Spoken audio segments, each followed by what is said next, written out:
Hello, जय हिंद प्यारे साथियों। देखिए आज हम लोग देखने वाले हैं क्लास 12th केमिस्ट्री 70 अति महत्वपूर्ण क्वेश्चन जो आपके बोर्ड परीक्षा के लिए काफी ज्यादा महत्वपूर्ण है।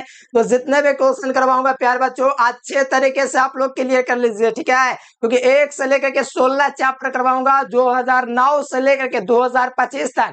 जो भी महत्वपूर्ण क्वेश्चन है, गेस्ट क्वेश्चन जो आपके बोर्ड परीक्षा में डायरेक्ट आ सकते हैं, तो सारा क्वेश्चन देखने वाले हैं। तो इस वीडियो को पूरे मान से देखेगा और साथ में चैनल से पहली बार जुड़ते हैं तो चैनल को सब्सक्राइब करके बेल नोटिफिकेशन दबा लेना है और पूरे मन से देखना। और आप लोग कलम कॉपी ले लीजिए, जो क्वेश्चन का आंसर आपको ना पता हो उसको आप लोग स्टार मार के लिख लीजिएगा और आगे के क्लासेस के लिए आप लोग पहले से तैयार कर लीजिएगा, ठीक है। तो चलिए फटाफट शुरुआत करते हैं प्यार बच्चों। सबसे पहला काम तो आप लोग को चैनल को सब्सक्राइब करना है। सब्सक्राइब करने के साथ बेल नोटिफिकेशन का काम तो आप लोग को करना ही है, ठीक है। फटाफट आप लोग बेल नोटिफिकेशन दबा लीजिए सब्सक्राइब करके, ठीक है। और आप लोग व्हाट्सएप ग्रुप में जुड़ जाएगा इस नंबर पर व्हाट्सएप मैसेज करके। क्यों जुड़ना है तो सबको मैं रोज बता देता हूँ, आज भी बता देता हूँ कि आपको इस ग्रुप के माध्यम से बहुत सारा जानकारी मिलेगा। बोर्ड एग्जाम के व्यू से हर चीज वो जानकारी जो आप लोग बेहतर बोर्ड एग्जाम में कर सकते हैं सारा चीज बताया जाएगा, ठीक है। तो चलिए शुरुआत करते हैं। बस प्रयास होना चाहिए, 70 का 70 ऑब्जेक्टिव करो और कमेंट करके बताओ कितना सही हुआ। भले आप पूरा चैप्टर ना पढ़ो फिर भी कितना चैप्टर पढ़ो उसमें से कितना बना कमेंट करके बताना है, ठीक है। तो ये शुरुआत होता है बेहतर वीडियो का और आप लोग का प्रयास यही होना चाहिए कि वीडियो को पूरा देखिए, ठीक है। और मजा ही मजा है, ठीक है।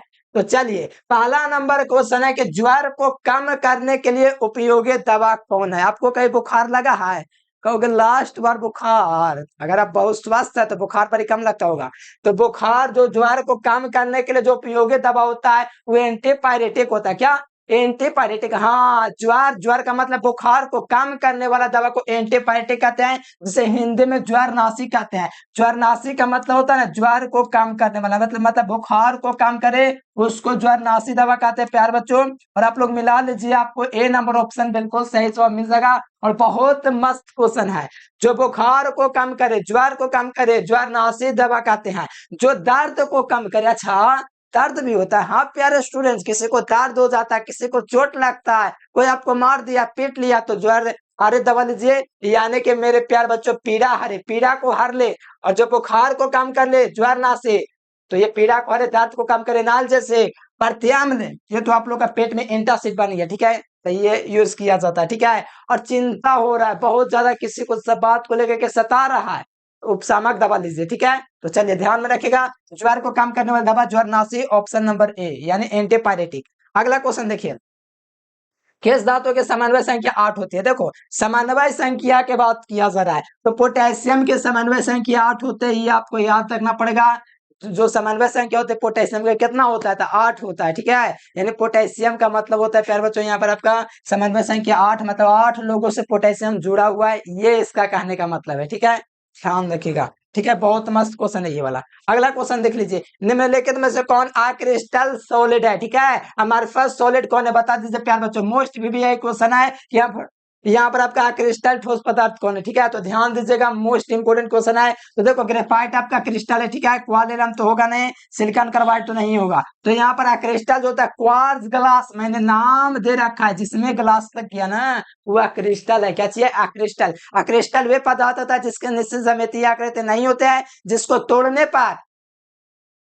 तोड़ने पर चूर चूर हो जाता है, इसका गलनांक व क्वथनांक कम होता है। और क्रिस्टल को बेरवादार ठोस भी कहा जाता है, या मिथ्य ठोस भी कहा जाता है, या आवासिक ठोस भी कहा जाता है, या काल्पनिक ठोस भी कहा जाता है, या समदैशिक भी कहा जाता है। तो याद रखना क्रिस्टल ठोस पदार्थ होता है कौन सी? क्वार्ट्ज ग्लास, याद रहेगा। क्वार्ट्ज ग्लास, रबर, प्लास्टिक, बहुलक, ये सब क्या चाहिए? तो क्रिस्टल का उदाहरण है, ठीक है। तो ध्यान रखिएगा। और मेरा प्रयास रहता है 70 ऑब्जेक्टिव करवाना, लेकिन आपके दिमाग में 300 ऑब्जेक्टिव को पहुंचाना मेरा प्रयास रहता है हर वीडियो में। देखो निम्नलिखित में से किसका अनुसंख्यक गुणधर्म है? अनुसंख्यक गुणधर्म 4 गो, हर साल एगो क्वेश्चन आएगा, क्या ऐसा बात है? हाँ प्यारलाल याद करो, अनुसंख्यक गुणधर्म 4 गो होता है। पहला प्रासरण दाब होता है, हिमांक में अवनमन, क्वथनांक में उन्नयन, पार्श्व दाब में अवनमन, ये चारों अनुसंख्यक गुणधर्म। अनुसंख्यक गुणधर्म वे होते हैं जो बिलियन उपस्थित विलेय के कणों की संख्या पर निर्भर करता है। अच्छा, बिलियन उपस्थित विलेय के कणों की संख्या पर निर्भर करता है, हाँ, तो उसी को बिलियन का अनुसंख्यक गुणधर्म कहते हैं। और इसका राइट आंसर मेरे प्यारे लाल ऑप्शन नंबर ए हो जाएगा। ठीक है, एकदम क्लियर करते चलिए चकाचक। ठीक है, चलिए अगला क्वेश्चन आइए। और ललका दबा के थोड़ा मन कीजिए हल्का, मतलब सब्सक्राइब कर लेना है। ठीक है, अच्छा अगला क्वेश्चन आ जाइए। यहाँ पर कहा जा रहा है कि लेकिन में से कौन हाइड्रोजन रेडियो एक्टिव तत्व, अच्छा रेडियो एक्टिव की बात किया जा रहा है, हाँ, तो रेडियो एक्टिव तत्व कौन है? वर्ग 16 की बात किया जा रहा है, सॉरी वर्ग हाइड्रोजन की बात किया जा रहा है। हाइड्रोजन वर्ग 17 के तत्व कौन है? वर्ग 17। और वर्ग 17 में कौन कौन है? तो फ्लोरीन है, क्लोरीन है, क्रोमिन है, आयोडीन है, टेस्टेटिन है। फिर कल बाहर आए आंटी। ठीक है, तो ये वाला जो ऑटो वाला है ना, आंटी वाला, ये जो है आपका क्या चीज है? रेडियो एक्टिव पदार्थ है। कौन सा पदार्थ? रेडियो एक्टिव पदार्थ। तो रेडियो धर्मी पदार्थ कौन है? रेडियो सक्रिय पदार्थ कौन है? तो क्लोरीन तो होगा नहीं, फ्लोरीन भी नहीं होगा, क्रोमिन नहीं होगा, स्टेटिन जो होगा। ये आपका प्यारे लाल आपको ध्यान रखना है कि हैलोजन में जो रेडियो एक्टिव तत्व है वो आपका स्टेटिन है। कौन है? स्टेटिन। ध्यान रहेगा। ये पे ब्लॉक के पता है कि पे ब्लॉक में 6 गो वर्ग है। और पता वर्ग 17 का इलेक्ट्रॉनिक विन्यास कितना होता है? जो विद्यार्थी बना दिया मेरे ऑफलाइन वाला उसको नमस्कार, और जो विद्यार्थी नहीं बनाया, जो पढ़ा है उसको एकदम समझ रहे ना, हाँ तो समझ जाइए। तो इसको पढ़ा दिए तो बनाना चाहिए एन एस स्क्वायर और एन पे कितना केमा ये 16 17, तो वर्ग 17 तो एन पी की घात 5 हो जाएगा। 13 पर 1, 14 पर 1, 15 पर 3, 16 पर 4, तो 17 पर कितना 5 घात, और 18 पर कितना घात हो जाएगा? एन एस स्क्वायर एन पे 6 हो जाएगा, ये हो जाएगा जो कि पूर्ण रूप से भर जाएगा। लेकिन वर्ग 17 के बाद किया था एन एस स्क्वायर एन पे 5 होगा। थोड़ा ज्यादा ज्ञान दे देता हूँ ताकि आप लोग ऑब्जेक्टिव में पकड़ बना सको बढ़िया तरीके से, कोई भी चीज का समझो रटो नहीं। ठीक है, मेरा यही प्रयास रहता है, और मेरा हमेशा प्रयास रहेगा कि आपको बेहतर नॉलेज दिया जाए, ना कि रटवाया जाए। देखो इस वर्ग टेबल ऑफ एलिमेंट का एक क्वेश्चन है कि शैवाल आदि समुद्रों में कौन सी धातु पाई जाती है? शैवाल आदि समुद्र में अगर बात किया जाए तो आयोडीन पाया जाता है। क्या पाया जाता है? आयोडीन।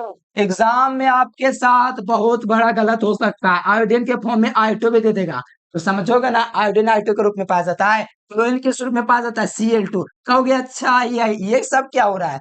पहले बात वर्ग 16 के साथ द्विपरमाणुक होता है, दो अणु है ना, देखिए इसमें 2 लास्ट में, इसमें भी 2 अणु है, यानी कि हमको पता चला कि वर्ग 17 के तत्व द्विपरमाणुक होते हैं, लेकिन वर्ग 18 के जो तत्व होता है ना एकल परमाणुक होता है, मतलब अकेला पाया जाता है। सारा चीज बताऊंगा, मेहनत से रोज क्लास आप हो, एकदम आपको ऑब्जेक्टिव चकाचक कर देंगे कि एग्जाम में 70 ऑब्जेक्टिव रहेगा ना, 65 को 60 को तक बना सकते हो, लेकिन आपको हंसते खेलते 35 को बनाना है। ठीक है, तो ध्यान रखिएगा। तो शैवाल आदि समुद्र में कौन सी धातु पाई जाती है? तो याद रखिएगा आयोडीन पाया जाता है।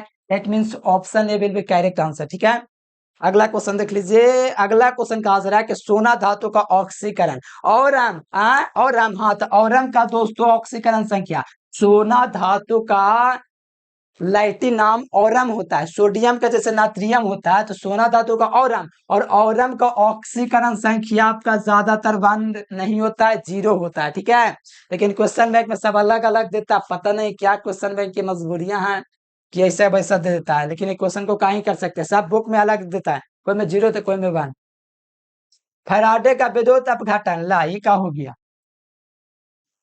यहाँ पर ध्यान दीजिए, फैराडे के विद्युत अपघटन निम्नलिखित में से किससे संबंधित है? फैराडे के विद्युत अपघटन का नियम संबंधित है किससे?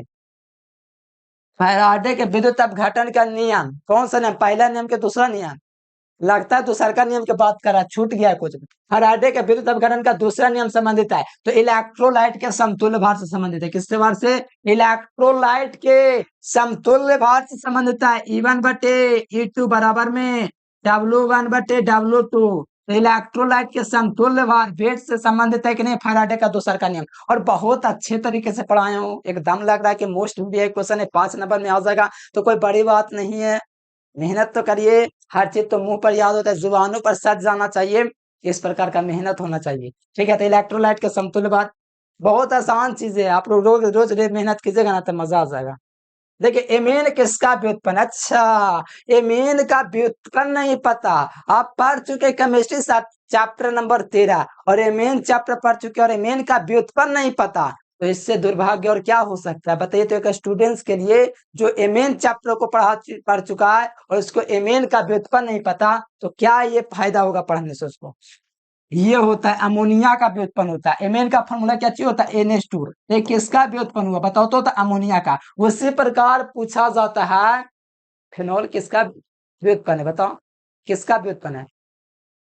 फिनॉल होता है C6H5OH, किसका व्युत्पन्न है। तो फिनॉल ये कैसे बोलते हैं, बेंजीने का ना हुआ, एगो हाइड्रोजन है ना खाली विस्थापित हो गया यहाँ से बस अल्कोहल के द्वारा। तो ये भी फिनॉल भी किसका व्युत्पन्न है, तो बेंजीन का है। उसी प्रकार एमीन किसका व्युत्पन्न है, अमोनिया का। और बता दो मेरे प्यारे लाल अमोनिया को किस विधि से तैयार करते हैं पता है। कहोगे ये सब क्या पूछ रहे हो, फालतू के जो क्वेश्चन वो पढ़ाइए। मेरे प्यारे लाल मेरा काम है आपको ज्यादा ज्ञान देना। अमोनिया को तैयार किया जाता है कौन सा विधि से, हाइबर विधि से। कौन सा विधि से, हाइबर विधि से। और इसका कार्बन संकलन कितना होता है, sp3 होता है। कितना होता है, sp3 होता है। और ये प्यार बच्चों हाइड्रोजन बॉन्ड बनाता है FON, ये हाइड्रोजन बॉन्ड नहीं बनाता है, ठीक है। FON नहीं बना रहा FON, ये हाइड्रोजन बॉन्ड ही बनाता है। तो मैं चाहूं तो बहुत सारा ज्ञान दे सकता हूं, अगर आप सहमत है तो कमेंट कीजिएगा, ठीक है, क्योंकि सबको ये विशेष ज्ञान मंजूर नहीं रहता है। अगला देख लीजिए, यहाँ पे देखिए लेड स्टोरेज बैटरी कौन है। देखे थे लेड स्टोरेज बैटरी कौन है, एक मिनट।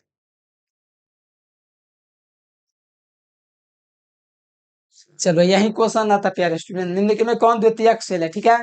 तो द्वितीयक सेल लेड स्टोरेज बैटरी होता है, पता है लेड स्टोरेज बैटरी जिसको बार बार चार्ज कर सकते हैं, पता है ना।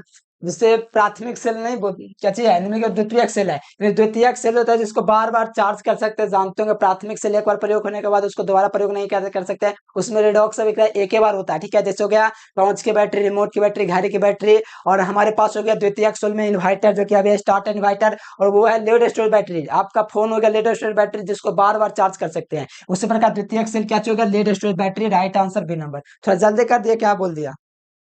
चलो जी अगला क्वेश्चन आ जाओ, एकदम धुआं कर देना है, ठीक है। एग्जाम में मेहनत करिए इतना की। अगला क्वेश्चन देखिए, रासायनिक अभिक्रिया के वेग को प्रभावित कौन करता है। तो रासायनिक अभिक्रिया के वेग को प्रभावित करने वाला कारक 5 नंबर में करवा चुका हूं, और चौथे चैप्टर से एगो लॉन्ग क्वेश्चन फिक्स है। प्रथम कोटि की अभिक्रिया आ सकता है, या शून्य कोटि का आ सकता है, या रासायनिक अभिक्रिया के वेग को प्रभावित करने वाला कारक आ सकता है। 5 नंबर के फिक्स है। तो किसी रासायनिक अभिक्रिया के वेग को प्रभावित करने वाला जो कारक है, ताप भी है, सांद्रता भी है। यानी कि किसी रासायनिक अभिक्रिया का जो वेग होता है प्रभावित होता है ताप से भी, सांद्रता से भी, उत्प्रेरक की प्रकृति से भी, हर यानी हर तरह से ये प्रभावित होता है। इसलिए मेरे प्यारे बच्चों सही जवाब क्या होगा, डी नंबर ना होगा। एकदम एकदम धुआंधार शुरुआत आप लोग किए हैं, तो एकदम अंत भी वैसा ही आपको करना है, ठीक है। अगला क्वेश्चन आ जाइए। ये क्वेश्चन देखोगे तो लॉलीपॉप क्वेश्चन है जी। कहोगे ये कैसे है, ऐसे कैसे, अरे मैट्रिक्स पढ़ते आ रहे हो आप लोग, कर रहे हो कि नहीं है। बताओ कहाँ जरा है कि एक वेद है जिसमें किसी धात्विक अयस्क को हवा की अधिकता, अरे तब भार्जन या तो जा रहा है, तो देख लो ऑप्शन। हवा की अधिकता में उसके गलनांक के नीचे गर्म किया जाता है, तो उसे कहते हैं। और बहुत मजा आता है चैप्टर पढ़ाने में, तत्वों के निष्कर्षण के सामान्य सिद्धांत, अलग ही मजा मिला था उस चैप्टर को पढ़ाने। तो ये भार्जन होता है, क्या कहलाता है, भार्जन कहलाता है। क्योंकि हवा क्या दिखता है, कहलाता है भार्जन या जारन बोलते हैं। कैसे बोलते हैं, हवा के जब अधिकता में होता है तो भार्जन या जारन। तो प्यारे बच्चों सही जवाब की बात किया जाए ना, तो ए नंबर आपका बिल्कुल राइट आंसर होगा। अगला क्वेश्चन देखिए, सिरका में कौन सा अम्ल पाया जाता है प्यारेलाल। तो सिरका में जो है ना एसिटिक अम्ल पाया जाता है। इमली खाए हो तो उसमें टार्टरिक अम्ल पाया जाता है। अमरूद खाए हो तो उसमें ऑक्जेलिक अम्ल पाया जाता है। संतरा खाए हो उसमें साइट्रिक अम्ल पाया जाता है। नींबू खाए हो उसमें साइट्रिक अम्ल पाया जाता है। तो बता दे प्यारेलाल सिरका में कौन सा अम्ल पाया जाएगा, तो एसिटिक अम्ल। ला ये का पूछा गया, एसिटिक अम्ल है नहीं ऑप्शन में, तो करोगे क्या, तो करना कुछ नहीं। एसिटिक अम्ल का फॉर्मूला क्या होता है, एसिटिक अम्ल इक जिस, और ये आपका COOH होता है, अम्ल का क्रिया समूलक COOH होता है ना। एसिटिक यानी कि एसिटिक का मतलब एथ में कितना कार्बन, 2 कार्बन। तो 2 कार्बन वाला ढूंढ लीजिए कौन है जी, एगो कार्बन, तो ये हो गया फॉर्मिक अम्ल, तो एक खत्म हो गया। 2 गो कार्बन वाला ये एगो कार्बन 2 कार्बन, इसमें 2 कार्बन, उसके लिए एथनोइक अम्ल, क्या चीज, एथनोइक अम्ल या एसिटिक अम्ल एक ही नाम है क्या। हाँ ऐसा बात है, हाँ प्यारे स्टूडेंट, एसिटिक अम्ल और एथनोइक अम्ल एक ही चीज है, इसलिए एथनोइक अम्ल ऑप्शन भी हो जाएगा। ये प्रोपनोइक अम्ल जो कि 3 कार्बन दिया गया, जो कि नहीं होगा, ठीक है। और ये फॉर्मिक अम्ल होता है जो, पता चला कौन डाक मारता है, चींटी, चींटी का डक मारेगा, चींटी का डक रहेगा तो फॉर्मिक अम्ल, और सिरका पूछेगा तो एसिटिक अम्ल, और प्रोपनोइक अम्ल का तो अब सकते नहीं है। ठीक है, तो बात क्लियर, रिजल्ट क्लियर।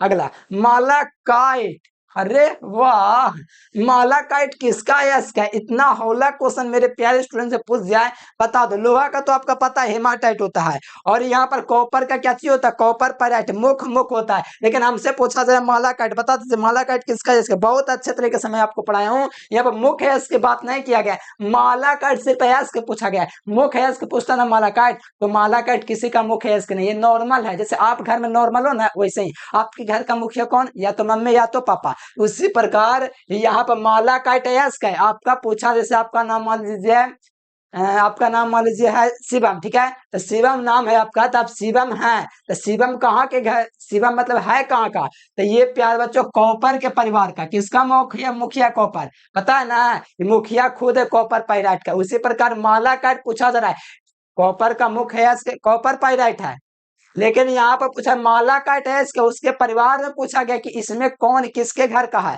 तो कॉपर के घर का है। किसके घर का है, कॉपर का। जैसे कॉपर का बहुत सारा 3-4 है इसका, क्यूपराइट हो गया, कॉपर पाइराइट हो गया, मालाकाइट हो गया, तो ये सब इसका है इसका, लेकिन पूछा जाए मालाकाइट है इसका है, जैसे किसी एक एक लड़का का नाम बोल देगा, कहेगा किसके घर का है, उसी प्रकार मालाकाइट एस के था कॉपर का। ये लोहा किसका है, लोहा का कौन कौन है इसका है, तो लोहा का हेमाटाइट है, मैग्नेटाइट है, और मुख है हेमाटाइट, और कॉपर का मुख कॉपर पाइराइट CuFeSt, और सिल्वर तो ये आपका HGS होता है, और जिंक का तो मुख्य अयस्क का आपको कमेंट बॉक्स में बताना है, बता दीजिएगा ना, तो एग्जाम जरूर से।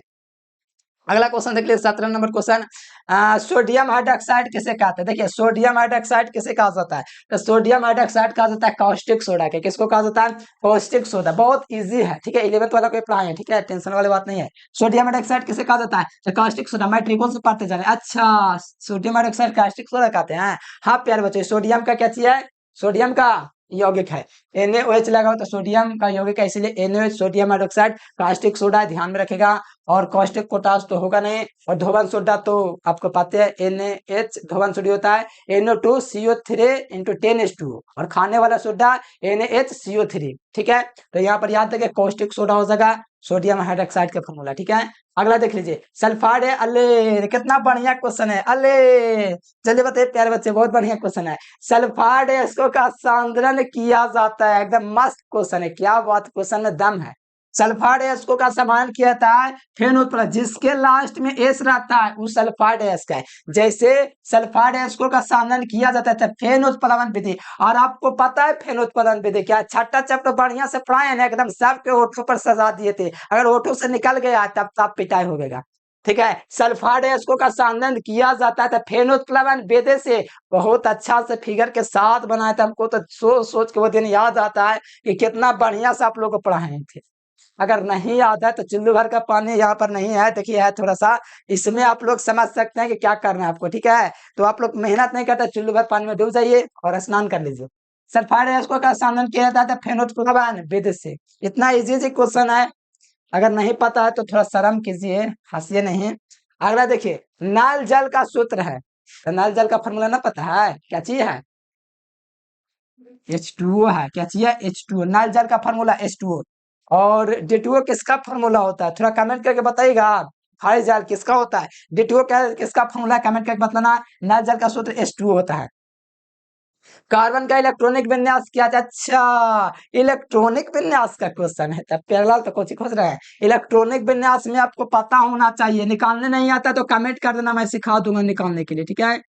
यहाँ पर इस प्रकार से होता है 2s पे और यहाँ पर D, तो 2 ये 3 ना, 3 यहाँ से निकाल सकते हैं। कार्बन के परमाणु कितना होता है, परमाणु संख्या 4 कि 6, तो 6 होता है, ठीक है, 6 ना होता है कि 4 होता है, 4, हाँ 6 होता है। तो इसमें हो जाएगा पहला 1s² हो जाएगा, फिर 2s² हो जाएगा, फिर 2 पे 2 हो जाएगा, देख लीजिए मिला के 1s², तो ये हो जाएगा ऑप्शन नंबर ए, कितना आसान है, पहले एस में फिर एस में फिर उसके बाद 2 पे में, और यहाँ पर आपका 4 को बच गया, इसके कारण इसके संयोजकता 4 हो जाता है।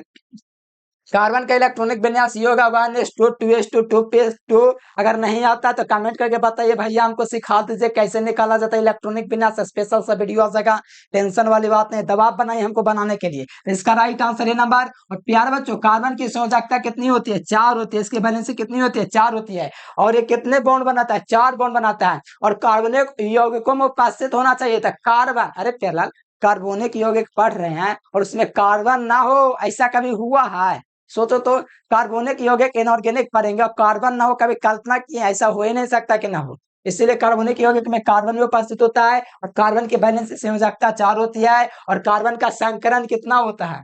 कार्बन का संकरण थोड़ी होता है। अगला देख लीजिए, NaOH सोडियम हाइड्रोक्साइड क्या चीज? अच्छा, कास्टिक सोडा पूछा है। तो ये वो तो क्षारे है दुनिया में, KOH और NaOH, दो गो क्षार है बस। मेरे प्यारे लाल को पता है कि क्या करना है आप लोगों को। NaOH क्या चीज है? तो क्षार है। ये अम्ल थोड़ी है, क्षार है, भस्म है। क्या चीज है? भस्म है। अम्ल H2SO4 है, बहुत सारा अम्ल है, लेकिन यहाँ पर क्षार आपका दो है, KOH और NaOH। दोनों याद रखना, मोस्ट भी नहीं है, लॉलीपॉप क्वेश्चन है ये।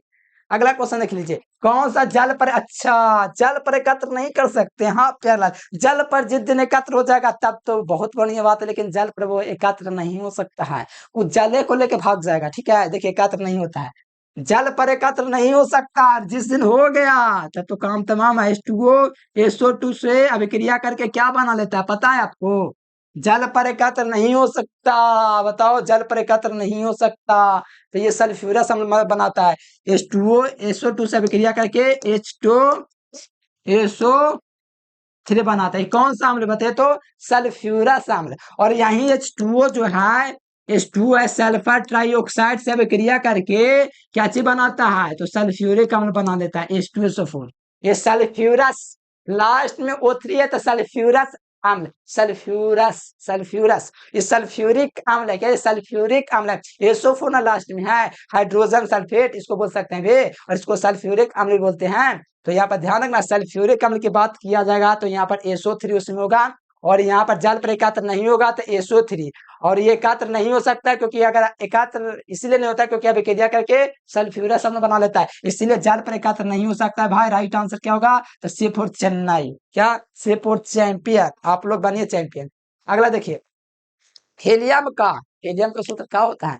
तो हीलियम का फार्मूला ये होता है, बस इतने, और आगे चल जाए ऐसा कभी ना हुआ ना कभी होगा। इसकी विसरण क्षमता सबसे अधिक होती है। क्या होती है? विसरण क्षमता अधिक होती है। और इसका इसका जो प्यार बच्चों जो घनत्व होता है बड़े कम होता है, जिसके कारण इसको वायुयान के टायरों में भरा जाता है हीलियम का। और गोताखोर देखे हैं, जैसे कि मान लो कोई बाढ़ आ गया तो कोई कारण बस ऐसा ना हो, लेकिन कोई मान लीजिए कोई गांव का चल गया, पानी में दब गया, तो गोताखोर जो होता है ना, उसके बॉडी को पता लगाने के लिए ऑक्सीजन के साथ जो ले जाता है ना, नाइट्रोजन का मिश्रण और ये हीलियम का, यही सब का मिश्रण होता है जिससे वो सांस ले सके। ठीक है, तो गोताखोरी में भी हीलियम का प्रयोग किया जाता है, बात को ध्यान रखेगा। और वायुयान के टायरों में हीलियम को भरा जाता है, और ये जो होता है विसरण क्षमता इसका होता है। और ये हीलियम का सूत्र He होता है। और हीलियम हीलियम वर्ग किसके तत्व बताए? वर्ग 18 क्या है कि वर्ग A1 का? एक कमेंट करके बताना।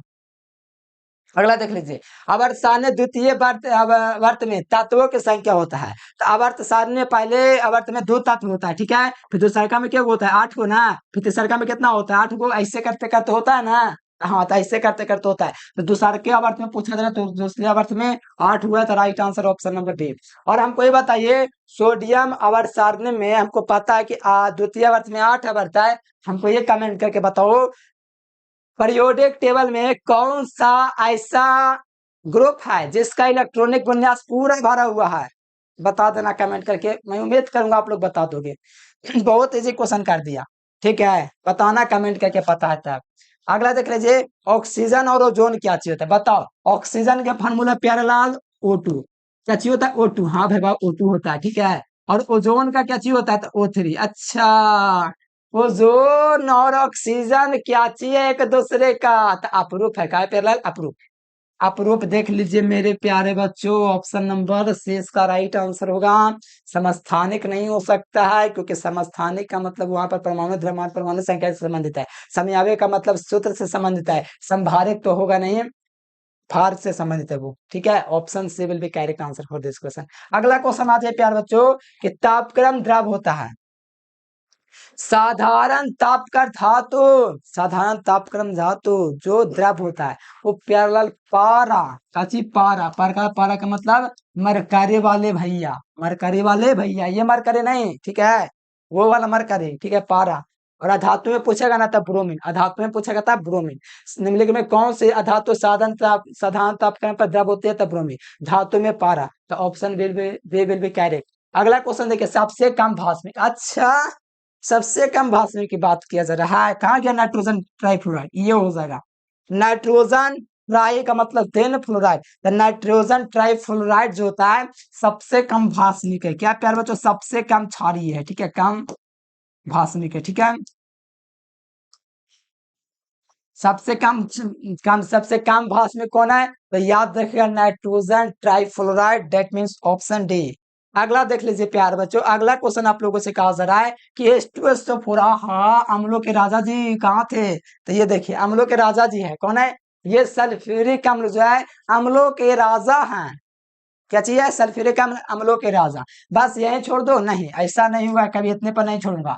बताओ सल्फ्यूरिक अम्ल का सूत्र H2SO4, तो बताओ ये ओलियम है, क्या चाहिए, H2O7, ये ओलियम है ना, ओलियम, हाँ ओलियम है ये। तब बता दे प्यारेलाल, ओलियम किसका मिश्रण है, H2SO4 का है, प्लस में क्या जोड़ेंगे कि SO3 आ जाए, सोचो सोचो सोचो, दिमाग लगाओ दिमाग लगाओ, H2SO4 में क्या जोड़े कि आपका H2H2O7 ओलियम बन जाए। प्यारेलाल यहाँ से SO3 को ऐड करोगे ना तो 2 गो हो जाएगा आपका, क्या चीज, सल्फर, और टोटल ऑक्सीजन क्या हो जाएगा, 7 गो। अच्छा, ओलियम में H2SO4 के साथ SO3 गैस रहता है, हाँ एकदम सही पकड़े हैं, ठीक है, ये ओलियम का फार्मूला था, लेकिन एक ऑक्सीजन का अणु बढ़ा दूंगा ना यहाँ से H2 वेट कर दूंगा ना, तो सल्फर पेरोक्साइड का फार्मूला हो जाएगा, किसका हो जाएगा, सल्फर पेरोक्साइड का, एक ऑक्सीजन बढ़ा दिए तब। इतना कोई करेगा प्यार बच्चों, हम आपको इतना प्रयास करते समझा देने का, थोड़ा बात को समझिए, ठीक है। देखिए त्रिक्षारीय अम्ल का, अच्छा त्रिक्षारीय पूछा जा रहा है, अरे प्यारा त्रिक्षारीय का मतलब 3 गो इसमें अल्कोहल होना चाहिए, 11th का बेसिक 11th का, तो त्रिक्षारीय अम्ल कौन है तो यहाँ पर हम लोग अगर थोड़ा चेक करेंगे तब यहाँ पर 3 गो आपका होना चाहिए OH समूह, तो ये चेक कर लेते हैं। चलो जिसकी संख्या कम उसको क्या करते हैं बीच में, तो यहाँ पर आपका इसकी संख्या कम है तो बीच में आ गया पे, और PO, और यहाँ पर ऑक्सीजन आपका है, तो यहाँ पर ऑक्सीजन को मान लो इस प्रकार से मैंने जोड़ लिया। फास्फोरस का कितना होता है परमाणु संख्या बचाओ, तो यहाँ पर हो गया, ठीक है, और यहाँ पर आपका हो गया प्यार बच्चों, ठीक है, तभी यहाँ पर OH को जोड़ दो, ठीक है, O जोड़ दिया, O जोड़ दिया, ठीक है, यहाँ पर H आपका जुड़ गया, H जुड़ गया, तो 2 गो अल्कोहल हो गया ना, अब एगो और OH, 2 गो, एगो H, देखो फास्फोरस से हुआ तो एगो मैंने लिखा, ठीक है, और जो ऑक्सीजन है उसको डबल बॉन्ड से इस प्रकार से मैंने कर लिया खा, तो ये हो गया।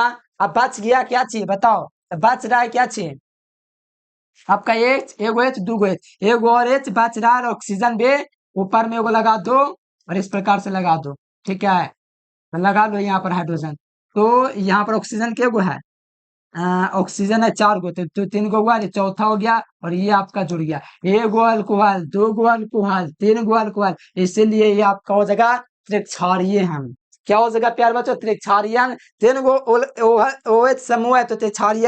अगर फार्मूला ठीक से भी नहीं याद होगा ना, थोड़ा सा दिमाग लगाएंगे ना, तो आपका तुरंत बन जाता है H3PO3 PO4, क्या चाहिए, सल्फ्यूरिक त्रिक्षारीय।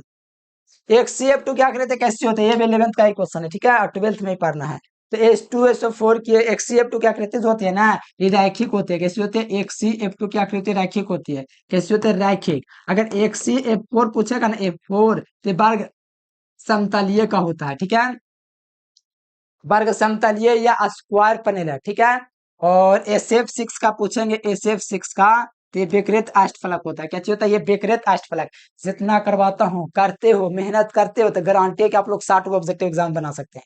एक CF4 क्या करते हैं, वर्ग समतलीय, एक CF4 का रैखिक, और SF6 की विकृति जो होती है विकृत अष्टफलक होता है। और मैं जितना करवा रहा हूँ, बस आपसे हाथ जोड़ के विनती करता हूँ, ना पता उसको स्टार मार के लिख लीजिए, और मेहनत इतना कीजिए कि सफलता आपका शोर मचा दे। अगला क्वेश्चन आ जाइए कि खनिज जिससे धातु का निष्कर्षण होता है उसको क्या कहते हैं। मान लो ये सारा पूरा खनिज है, ठीक है, खनिज है जैसे तैसे, जो कि खनन से प्राप्त किया, इससे जो भी अयास शुद्ध शुद्ध प्राप्त करेंगे उसको बोलेंगे अयास। नहीं, खनिज जिससे धातु का निष्कासन होता है वो अयस्क कहलाता है। खनिज जिससे सरलता से मिल जाता है, बहुत कम खर्च में ठीक है, तो इसको हम लोग बोलते हैं अयस्क। ठीक है, तो खनिज जैसे धातु का निष्कासन होता है, क्या कहलाता है? अयस्क। अयस्क में उपासित अशुद्धि को गैंग कहते हैं, और गैंग को दूर करने के लिए जो बाहर से द्रवनशील पदार्थ मिलाते हैं उसको फ्लैक्स कहते हैं, और गैंग और फ्लैक्स मिलकर के धातुमल बनता है। क्लियर? क्लियर, तो आज आगे अगला देख लीजिए, पी ब्लॉक का तत्व नहीं। अरे प्यारे बच्चों, ये कौन सा क्वेश्चन कर दिया? पी ब्लॉक में चाहिए होगा ना वर्ग, है बताइए तो चाहिए होगा ना? है वर्ग 13 से लेकर के वर्ग 18 तक के तत्वों को पी ब्लॉक का तत्व कहा जाता है। और पी ब्लॉक के तत्व का परिभाषा है वैसा तत्व जिसका इलेक्ट्रॉनिक विन्यास ज्ञात करने पर अंतिम इलेक्ट्रॉन पी उपकोष में प्रवेश करे, उसको हम लोग बोलते हैं पी ब्लॉक के तत्व। ठीक है, तो यहाँ से देखिएगा, तो ये आपका एस ब्लॉक का है, एस ब्लॉक का है, ये इस ब्लॉक का है। लेकिन मैग्नीशियम वाले भैया, आपकी परमाणु संख्या 12 ना है, हम आपका चेक कर लेंगे ना, तब पक्का बोल रहे हैं आप इस ब्लॉक में फंस जाइएगा। हाँ प्यारलाल, ये इस ब्लॉक में फंस जाएगा, पक्का बोल रहे हैं। इलेक्ट्रॉनिक विन्यास निकालना सिखाया ना, चेक करके देख लो, 12 का निकालोगे तो ये इस ब्लॉक में फंस जाएगा। तो पी ब्लॉक का तत्व कैसे हो गया? जिसका इलेक्ट्रॉनिक विन्यास लास्ट में पी आएगा तभी वो पी ब्लॉक का तत्व हो सकता है। तो राइट आंसर सी नंबर। अगला क्वेश्चन देखिए, कार्बोनिक ठोस की शुद्धता का लक्षण क्या है? तो गलनांक। प्यारे बच्चों, क्या चाहिए? कार्बोनिक ठोस की शुद्धता का लक्षण गलनांक। तो ये एक लिखा गया, कोई दिक्कत नहीं है। कार्बोनिक ठोस की शुद्धता का लक्षण गलनांक है। ठीक है, कोई दिक्कत वाली बात है प्यारे बच्चों? बताए तो एकदम धुआंधार भौकाल आप लोगों को मचा देना है। चलो, फोटोग्राफी के लिए किसका यूज करते हैं बताओ? फोटोग्राफिक में हम लोग किसका यूज करते हैं प्यारे बच्चों? आंसर नीचे कमेंट बॉक्स। फोटोग्राफिक के लिए हम लोग यूज करते हैं सिल्वर ब्रोमाइड का। ठीक है, क्या चीज यूज करते हैं प्यारे बच्चों? सिल्वर ब्रोमाइड का। किसका यूज करते हैं? सिल्वर ब्रोमाइड का। ठीक है, कोई दिक्कत है तो नहीं? तो ध्यान रखिएगा प्यारे बच्चों, आपको ध्यान में रखना है कि फोटोग्राफी के लिए सिल्वर ब्रोमाइड का यूज करते हैं एजीपीआर। ये फ्रेंकल दोष और शॉर्ट के दोष दोनों प्रदर्शित करता है। ये जो होता है प्यारे बच्चों आपका फ्रेंकल दोष और शॉर्ट के दोष दोनों प्रदर्शित करता है। कौन? तो आपको ध्यान रखना, फोटोग्राफिक। ठीक है, ये सिल्वर ब्रोमाइड, फ्रेंकल दोष, शॉर्ट के दोष कितने से है ना? फ्रेंकल दोष और शॉर्ट के दोष क्रिस्टल दोष होता है। कौन से धातु नाइट्रेट के ऊष्मीय विघटन पर रंगहीन गैस मुक्त करता है? तो सोडियम नाइट्रेट करता है। क्या चीज करता है? कौन से धातु नाइट्रेट के ऊष्मीय विघटन पर रंगहीन गैस मुक्त करता है? तो सोडियम नाइट्राइट प्यारे बच्चों, ऑप्शन नंबर ए। अगला क्वेश्चन देखिए, भूपट्टी में स्वार्थिक पाए जाने वाला तत्व के बाद किया, तो भूपट्टी में स्वार्थिक पाए जाने वाला तत्व के बाद क्या हो जाएगा? तो भूपट्टी में स्वार्थिक पाए जाने वाला तत्व जो होता है मेरे प्यारे बच्चों आपका होता है सिलिकॉन। और धातु पूछेगा मेरे प्यारे बच्चों से, प्यारे तो बच्चे नहीं है, बहुत शैतान है। धातु पूछेगा तब को लगाना है अल्मुनियम, तत्व पूछेगा तो सिलिकॉन। ठीक है, मेहनत करते रहिए, जाने वाले चले गए हैं अपने दुनिया में, आप अपने दुनिया में व्यस्त है, बस यही चाहिए। ठीक है, मेहनत करते रहिए प्यार बच्चों, आपका ये मेहनत आपको बोर्ड एग्जाम में बेहतर नंबर ही नहीं, आपका कर्तव्य दिखाएगा, किस जिम्मेवारी के साथ पढ़े आए, नंबर ये बताएगा कितना मेहनत आप 12th लेवल पर किए हैं। जो विद्यार्थी ये सोचकर चलेंगे कि नंबर लाने से क्या होता है, तो वैसे मूर्ख स्टूडेंट को क्या कहा जा सकता है? वो आगे भी जिंदगी में मेहनत नहीं करेंगे। लिख के रख लीजिए, जो आज जागा है वो कल भी जागे रहेगा, जो आज सोया है कल भी सोया हुआ ही रहेगा। ठीक है, तो इस बात को समझिए, जीवन में अप्लाई कीजिए कि आप खूब मेहनत करेंगे। तो यहाँ पर क्या हो जाएगा? तत्व जो सिलिकॉन हो जाएगा, स्वादिक पाया जाता है। अगला क्वेश्चन देख लीजिए, क्षारीय तत्व कौन होता है? तो देखिए क्षारीय, अच्छा क्षारीय तत्व तो 11th क्लास की बात है, क्योंकि एस ब्लॉक 12th में खास करके नहीं पढ़ना है, पढ़ना 11th क्लास में, फिर भी थोड़ा बहुत ज्ञान तो होबे करेगा, ऐसा थोड़े कि ना होगा आपको। क्षारीय तत्व है, तो देखिए क्षारीय तत्व ग्रुप 1 के तत्व कहा जाता है, और ग्रुप 2 के तत्व को क्षारीय मृदा तत्व। तो क्षारीय तत्व की बात कहता है तो हलीना कारब से फरियाद, क्या चाहिए? हलीना, हलीना का रब से फरियाद।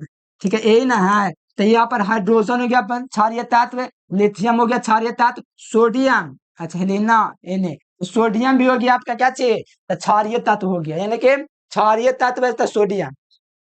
देख रहे हो क्वेश्चन, जबरदस्त लेवल का प्यार बच्चों। ये कार्बन जिंक ये सब नहीं होगा, ठीक है। बस आपको ध्यान रखना है कि क्षारीय तत्व होता है वर्ग वन के तत्व कहा जाता है, जिसे क्षारीय तत्व कहा जाता है। ग्रुप वन के तत्व को क्षारीय तत्व और ग्रुप दो के तत्व को क्षारीय मृदा तत्व कहते हैं। और ग्रुप वन के तत्वों का इलेक्ट्रॉनिक विन्यास NH1 होता है और ग्रुप दो के तत्वों का इलेक्ट्रॉनिक विन्यास NH2 होता है। बताओ, इतना कोई बतावेगा विशेष? मैं बता दे रहा हूँ, आप इस बात को समझिए और मेहनत में लग जाइए प्यार बच्चों, और कुछ नहीं कहेंगे।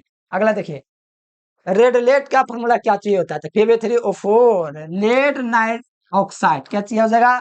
Lead oxide. तो ऑप्शन क्या हो जाएगा? A will be correct answer. Pb3O4 जो है रेड लेड है, ठीक है। ध्यान रखिएगा, option A will be correct. अगला क्वेश्चन देखिएगा, जो विद्यार्थी नोट्स नहीं लिया लेकर के आप लोग बेहतर तरीके से तैयारी करिए। ऑनलाइन वाले स्टूडेंट्स एकदम मेहनत करके एकदम फाड़ दीजिए एग्जाम में और धुआं धुआं कर दीजिए, ठीक है। और ऑफलाइन वाला तो पीटेंगे, तब पर भी थोड़ा मेहनत ना करता, लेकिन पेट पेट के सुधार देंगे। अगला देख लीजिए, समुद्र जल में पाए जाने वाले तत्व होते हैं। तो समुद्री तत्व में पाए जाने वाला तत्व कौन होता है? अरे समुद्र, यहाँ भी ना बताए थे, शैवाल आधे में पाए समुद्री घास मतलब कि जो होता है इसमें पाया जाता है। तो कौन पाया जाता है? तो आयोडीन पाया जाता है। कौन? आयोडीन। ये कौन सा ठोस है बताओ? तो कौन सा क्रिस्टल है, पता है आप लोग को? पता है तो अच्छी बात, नहीं पता तो बड़ी खराब बात, क्योंकि पढ़ा चुके, नहीं पता है गलत बात, ठीक है। तो आयोडीन जो है ये आणविक ठोस है। क्या चीज है? आणविक ठोस। आणविक ठोस, ध्यान रखिएगा बात को। और क्या बोलूं, समुद्र जल में पाया जाने वाला तत्व कौन सा होता है? आयोडीन होता है, ना कि सोडियम, ठीक है। आयोडीन होता है। Option number C will be correct. अगला क्वेश्चन, हरा तोता। अच्छा, हरा हरा तोता का सूत्र पूछा गया है और नीला तोता यहाँ पर नहीं है, हरा तोता का पूछा जा रहा है। तो हरा हरा तोता का फॉर्मूला होता है, इसमें क्या क्या चाहिए? 7 गो जल का अणु। अच्छा, इसका नाम क्या है? नहीं पढ़ने आ रहा है तो इसका नाम है मेरे प्यारे बच्चों फेरम। फेरम का मतलब फेरम सल्फेट, फेरा सल्फेट, इसको फेरम है ना बोलते हैं। फेरम सल्फेट से हेप्टा हाइड्रेट, ठीक है। इसको 7 को क्या बोलते हैं? हेप्टा ना बोलते हैं। हाँ, तो यहाँ पर 7 गो जल का अणु होता है हरा तोता में। अगर नीला तोता के बात करेगा ना आपसे, तब आप लोग लगा दीजिएगा बी नंबर, ठीक है। नीला तोता के बात करेगा तब। हरा तोता के बात करेगा तो आपका ए नंबर हो जाएगा FeSO4 इंटू 7H2। 7 गो जल का अणु होता है हरे तोते में, ठीक है। तो राइट आंसर ऑप्शन ए। अगला क्वेश्चन देखिए, ऑक्सीकरण संख्या कितना बढ़िया से निकालना सिखा दें केमिस्ट्री चैप्टर 9 में कि क्या ही बताएं। ऑक्सीकरण निकालोगे तो उसको एक्स मान लेंगे जिसका निकालना है, ठीक है।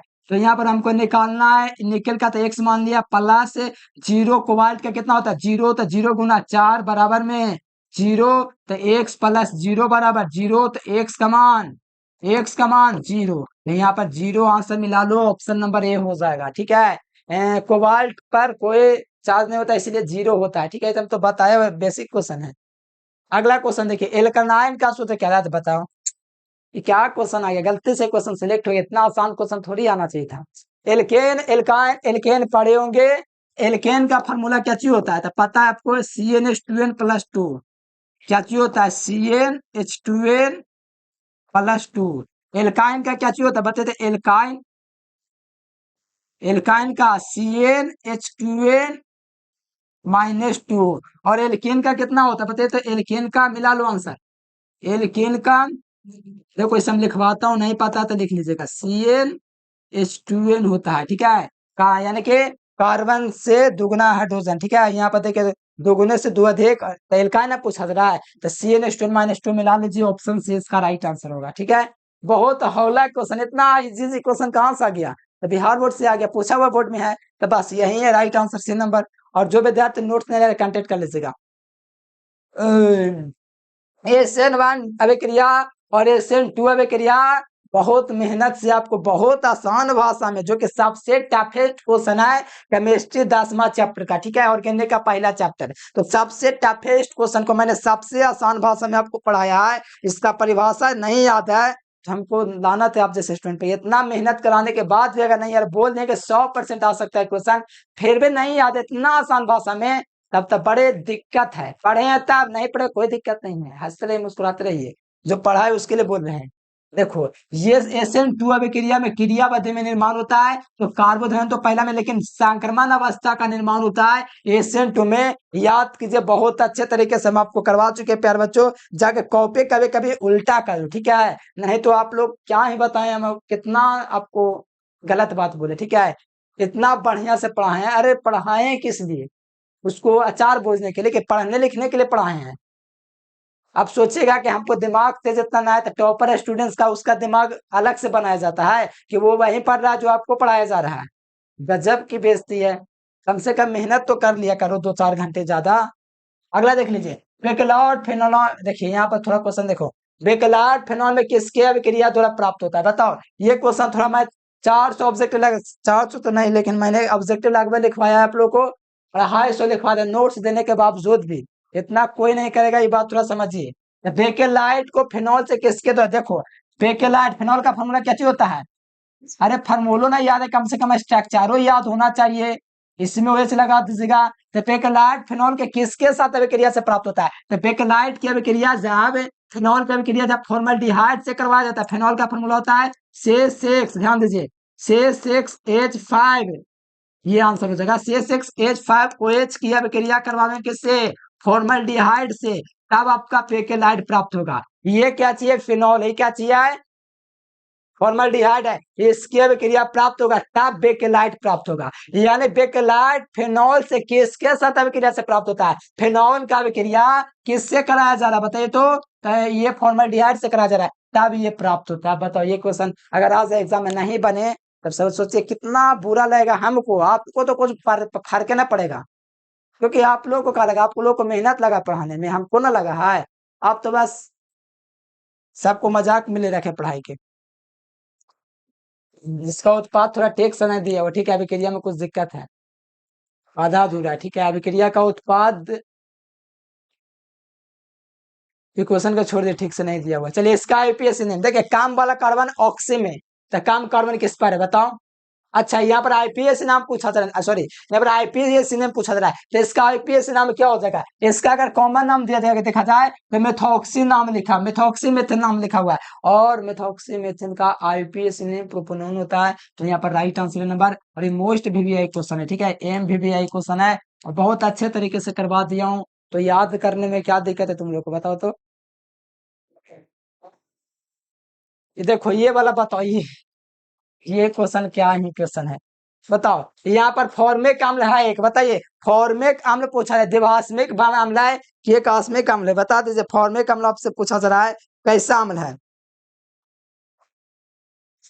एक इसमें जो आपको दिया गया है, इसमें एसिडोलेज, इसमें यानी कि इसको कहा जाता है फॉर्मिक अम्ल, इसमें कौन सा अम्ल है, तो इसमें आपका एकल भास्मिक है, इसमें एक वो भास्म आपका निकलेगा, इसीलिए ये आपका प्यार बच्चों एकल भास्मिक अम्ल है। क्या चाहिए, ध्यान रखो हमेशा के लिए कि HCOOH फॉर्मिक अम्ल होता है, तो फॉर्मिक अम्ल एकल भास्मिक अम्ल होता है, और फॉर्मिक अम्ल चींटी का जो डंक होता है ना उसमें पाया जाता है, याद रखो, ठीक है। एक कार्बन है इसलिए एक इसको बोलेंगे फॉर्मिक अम्ल या मेथनोइक अम्ल।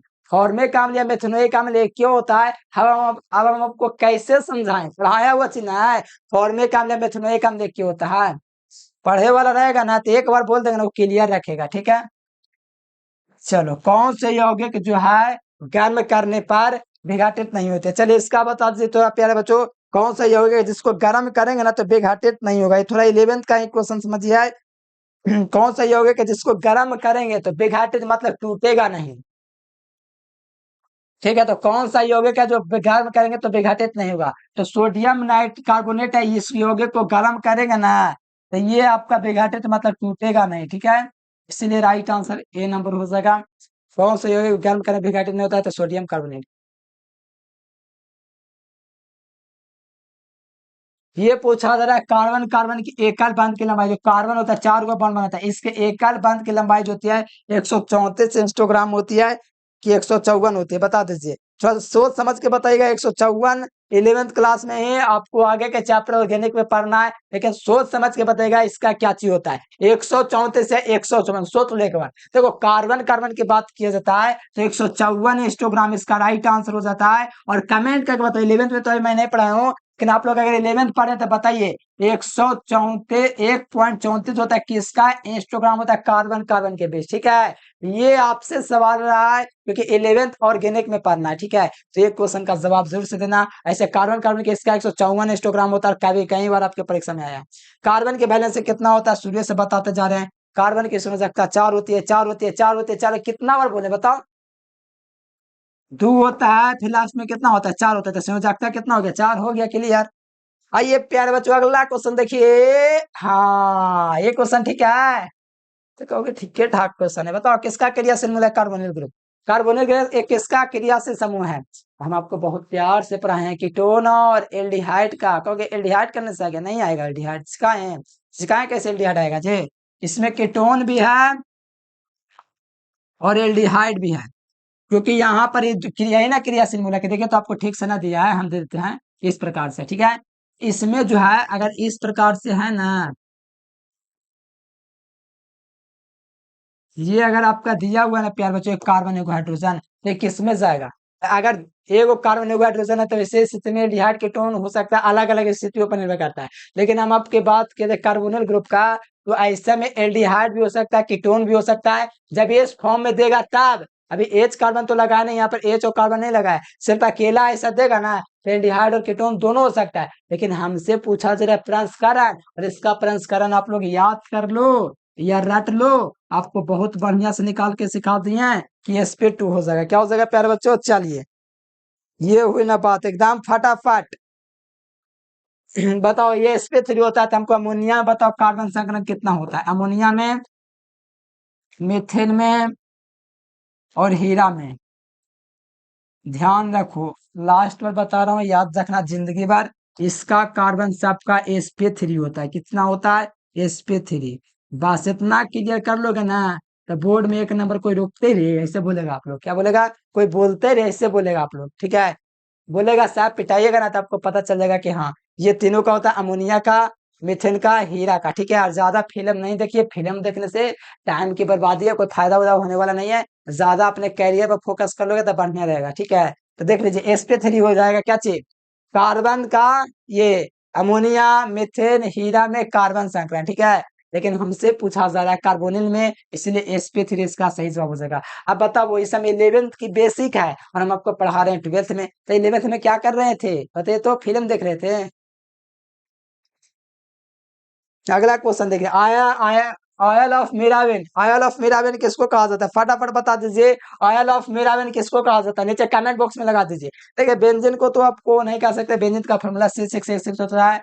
बेंजीन कैसा पदार्थ है? प्रतिचुंबकीय, पता है किसी को?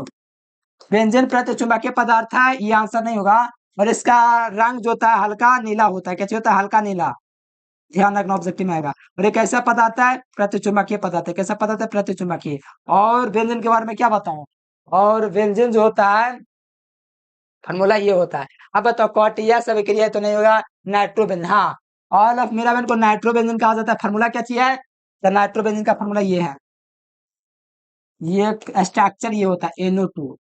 अगर इसका फार्मूला की बात की जाए तो ये फार्मूला होता है आपका C6H5NO2, ये होता है नाइट्रोबेंजीन। ठीक है, तो इतना चीज बता रहा हूँ। फिनॉल को आपको पता है C6H5OH। ठीक है, तो right answer option number A इसका राइट आंसर हो जाएगा। सी याद दीजिए। अगला आ जाइए, सबसे प्रबल क्षार। देखो सबसे प्रबल क्षार क्या होना चाहिए? बहुत बढ़िया क्वेश्चन, लेकिन ये सब थोड़ा आपको रटना पड़ता है या तो निकालना पड़ता है, काफी मुश्किल है सब क्वेश्चन को पकड़ पाना। ठीक है, फिर भी आपको याद रखना है कि सबसे प्रबल क्षार जो होता है ना, बेंजीन का फॉर्मूला जानते हैं क्या चाहिए होता है? C6H5, ये बेंजो हुआ और इसमें N लगा देते, बेंजामिन हो गया। क्या हो गया? बेंजामिन। बेंजीन अमीन या बेंजामिन बोलिए, ये फार्मूला होता है सबसे प्रबल क्षार है। क्या चाहिए? सबसे प्रबल क्षार बेंजीन अमीन, बेंजीन C6H5 और NH2। ठीक है, तो ध्यान रखिएगा ऑप्शन ए। एनिलीन का फॉर्मूला याद है किसी को? अरे नहीं याद है तो कैसे बताऊं? कितना बताऊं, कितना बताऊं? हर एक पॉइंट को मैं लिखते चलो, पता होना चाहिए। एनिलीन, आप देखो एनिलीन आ गया, आइए गया एनिलीन। एनिलीन कुछ इस प्रकार का स्ट्रक्चर रखता है। ठीक है, ऊपर में लग जाएगा NH2, ये हो गया एनिलीन का स्ट्रक्चर। अभी पूरा नहीं हुआ है, अब पूरा हो गया। क्या चाहिए? एनिलीन। इसमें पूछा जा रहा है पाए बॉन्ड की संख्या। बताओ बेसिक चीज आ गई, 11th में पढ़ना, 12th में पढ़ना है। फिर हमको बताना पड़ेगा बेसिक। सिंगल बॉन्ड में क्या गो सिग्मा, एक सिग्मा, कितना सिग्मा, एक सिग्मा। डबल बॉन्ड में कितना सिग्मा बताओ, एक सिग्मा एक पाई, ठीक है। और ट्रिपल बॉन्ड में कितना होता है, तो ट्रिपल बॉन्ड में 2 पाई एक सिग्मा। तो बताओ इनमें के गो बॉन्ड आपका दिख रहा है, इस ये जो ऐसा दिखता है ना इसको बोलते हैं डबल बॉन्ड। एक गो डबल बॉन्ड, 2 गो डबल बॉन्ड, 3 गो डबल बॉन्ड। 3 गो डबल बॉन्ड, तो डबल बॉन्ड में के गो सिग्मा, पाई बॉन्ड में पूछा जाता है, पाई बॉन्ड। डबल बॉन्ड में के गो पाई है, तो एक गो पाई है, तो 3 गो डबल बॉन्ड है तो 3 गो पाई हो जाएगा, हो गया आंसर। इतना प्यार से, इतना मक्खन तरीके से कौन समझा रहा है आपको, इतना टाइम हम आपको दे रहे हैं, ठीक है। तो बात को समझिए, इग्नोर नहीं कीजिएगा, नहीं तो आप इग्नोर हो जाइएगा, ठीक है। तो बात को समझिए, सिंगल बॉन्ड में आपका सिग्मा एक सिग्मा, डबल बॉन्ड में एक सिग्मा एक पाई। हमसे अच्छा पाई ना पूछा जा रहा है, पाई भी ऐसे पे दुइये को ना होगा, इसमें पाई देखो, सिग्मा बॉन्ड पूछे या पाई बॉन्ड पूछे, दो ये तीन संख्या होगा, कितना होगा, ये तीन होगा, किसमें, एनिलिन में। यहाँ पर देखो, इसको क्या कहा जाता था, इसको बोला था एमिडो ग्रुप, क्या बोला जाता है, CONS2 को बोला जाता है एमिडो ग्रुप, क्या बोला जाता है, एमिडो ग्रुप। तो लगा दीजिए एकदम फटादार तरीके से लगाइए, कोई दिक्कत तो नहीं होना चाहिए, एमिडो ग्रुप बोला जाता है इसको। अगला देख लीजिए 58 नंबर क्वेश्चन। तेरा ये क्या चीज क्वेश्चन है, अभी ये क्वेश्चन बता देंगे तो शर्म नहीं पड़ेगा इतना आसान बताने में, बताइए इसका नाम क्या चीज है, क्या चीज है, क्या कार्बन है, दो कार्बन है, तो एथानेमिन बोल इथेनामिन बोलिए या एथनामिन बेमिन बोलिए, इसको बोलेंगे एथनामिन बोलेंगे, क्या बोलेंगे, एथनामिन। इथाइलेमिन भी कह सकते हैं, लेकिन इसको एथनामिन हम लोग कहेंगे, क्योंकि इसके लास्ट में क्या लगा हुआ है, क्रिया सिंबल NH2, इसीलिए। अगला देख लीजिए, NH3 में N का संकरण बता दीजिए, NH3 में N का संकरण कितना होता है, NH3 में N का संकरण क्या होता है, अभी ना बताए, बताओ। अभी क्वेश्चन हम आपको बता दे तो हमको थोड़ा शर्म बढ़ेगा, क्यों शर्म बढ़ेगा, क्योंकि अभी हम आपको बताए थे कि हमको बताना पड़ रहा है फिर से। तो N आपका एक हुआ है, बाकी हाइड्रोजन के हुए 3 हुआ, तो इस प्रकार से बेचारा बांट लिया, और एक बार यहाँ पर लोन पेयर बच गया, और इसमें लास्ट में 5 गो होता है, तो 3 गो बनाने में भाग ले लिया, और 2 गो बच गया, यानी कि एक लोन पेयर बच गया। तो इसमें सिंगल बॉन्ड में कितना सिग्मा होता है, एक सिग्मा, एगो सिग्मा, 2 गो सिग्मा, 3 गो सिग्मा, और और एगो ये वाला जोड़ा जाता है, तो 4 गो लगभग आपका क्या चाहिए, सिग्मा। तो 4 सिग्मा जिसमें रहता है उसका कार्बन संकरण sp3 होता है। जैसे मेथेन जो होता है, जैसे ये इस प्रकार से है, एक गो, 2 गो, 3 गो, 4 गो, तो क्या गो सिग्मा, 1 गो, 2 गो, 3 गो, 4 गो, इसीलिए इसका भी संकलन sp3 होता है। इतना बढ़िया से प्रयास करता हूँ आपको समझ में आ जाए, शुरू शुरू पढ़ेंगे तो थोड़ा मेहनत लगेगा, रोज क्लास कीजिएगा, चटनी क्या चाहिए, चटनी हो जाएगा। 60 नंबर क्वेश्चन आ जाते देख छाड़िया, बताओ एनिलीन देख लो, एनिलीन का जहां पर देखो उसको ठोक दो।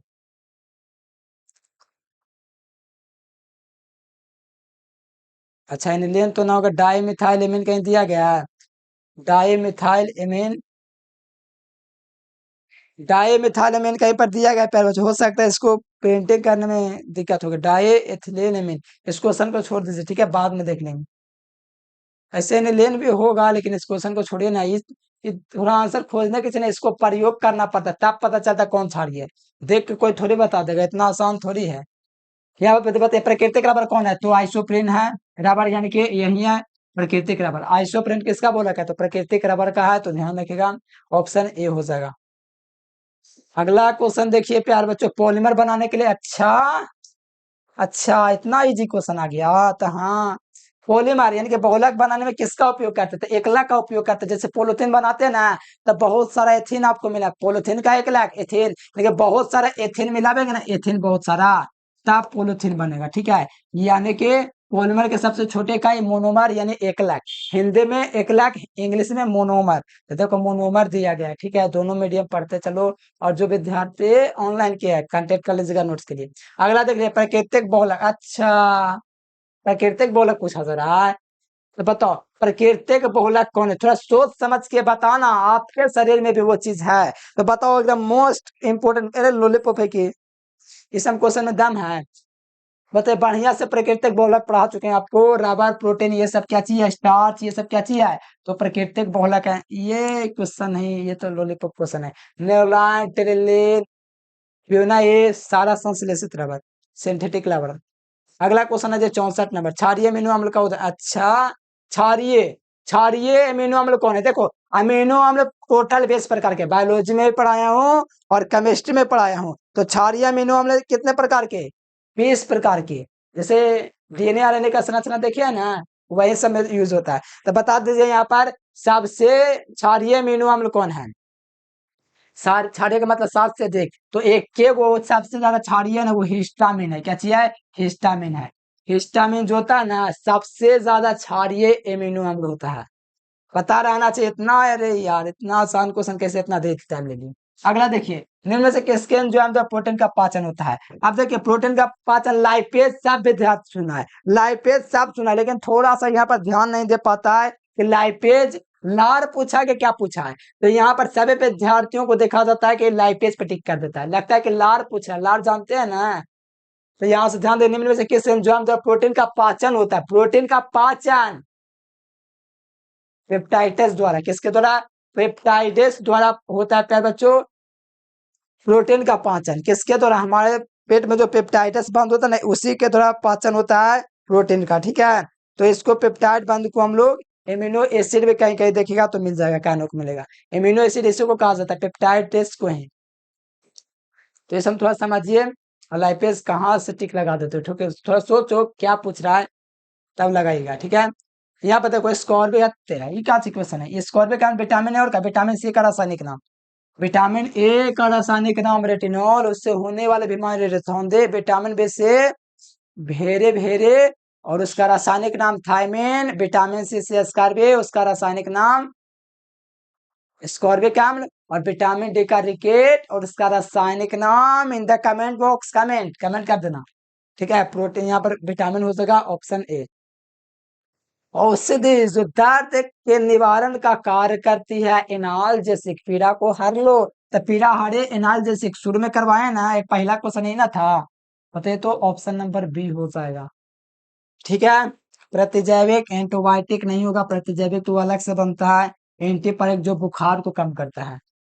Right answer A will, right answer B will be correct. अगला क्वेश्चन, एलएसडी, इसका नाम पुलाइलाइसैडिक एसिड डाइएथिल एमाइड जो है, ये क्या है? ये मोस्ट इंपोर्टेंट क्वेश्चन है, थोड़ा ध्यान में रखिएगा। ये बता दीजिए थोड़ा सोच समझ के, एलएसडी क्या चीज है? तो एक प्रकार का साइकोडेलिक औषधि है। क्या चीज है? साइकोडेलिक औषधि आपका है। ठीक है, एलएसडी बायोलॉजी में भी थोड़ा बहुत है, तो क्या कर सकते हैं, चैप्टर नहीं आपका ऐसा था, केमिस्ट्री चैप्टर 16। ठीक है, अब यहाँ पर देखिएगा किसके हेक्सागोनल में संरचना में कोऑर्डिनेशन संख्या, समन्वय संख्या का मैं आपको बता चुका हूँ 6 होता है। और परमाणु संख्या जो होता है, सॉरी, समन्वय संख्या पूछा है का? समन्वय संख्या 12, परमाणु संख्या 6 होता है। तो याद रखिएगा, पे हेक्सागोनल क्लोज पैकेज में समन्वय संख्या आपका 12 होता है, परमाणु संख्या 6 होता है। लास्ट क्वेश्चन, नहीं लास्ट क्वेश्चन है, होमवर्क फिर मिलेगा। प्रथम कोटि की अभिक्रिया के लिए T½ का मान जो होता है कितना होता है? थोड़ा सोच समझ के बता दो कितना होता है। 0.693 बटा में के, option number B will be correct answer. ठीक है, ये होता है 0.693 के। प्रथम कोटि की अभिक्रिया का मात्रक सेकेंड इनवर्स। लास्ट क्वेश्चन, इसका होमवर्क रहा प्यार बच्चों, सीएनजी मुख्य रूप से होता है किसमें होता है? तो मेथेन में। क्या चाहिए बता देना कमेंट बॉक्स में। ठीक है, और नोट्स आप लोग को लेना। व्हाट्सएप ग्रुप कौन विद्यार्थी, कौन है इतना बड़ा स्टूडेंट्स की जो मेहनत करना नहीं चाह रहा है? ठीक है, अरे प्यारलाल, आपके मम्मी पापा फोन पढ़ने के लिए दे रहे हैं और आप लोग रंगियाबाजी कीजिएगा तो रंग निकाल देंगे पूरा बढ़िया से। रंगबाजी में ना आप लोग मेहनतबाजी में उतरिए तो बेहतर रहेगा। ठीक है, थोड़ा समझिए मेहनत को, कितना मेहनत से पैसा जमा होता है, उसके लिए फिर आपका पढ़ाई लिखाई रिचार्ज खाना पीना सब चीज, फिर भी उसमें अपना औकात दिखा रहे हैं। जिस दिन कमाइएगा उस दिन पता चलेगा। ठीक है, तो मेहनत ज्यादा कीजिए, पढ़िए लिखिए। और जो विद्यार्थी लेट से जुड़ते हुए अपने आप को नवाब समझते कि एक वीडियो खत्म करे, रे फिर से देखो जाके, पूरा देखिए, समझिए, लिखिए, पढ़िए, लास्ट में जुड़े तो आप बड़े नवाब हो गए। शुरू से देख रहा हूँ वो क्या चीज है, शुरू से देखा उसके लिए धन्यवाद, और जो नहीं देखा फिर से देखा, फिर से देखो और मेहनत से पढ़ो और बढ़िया नंबर लाओ, तब ना बढ़िया बढ़िया कॉलेज मिलेगा।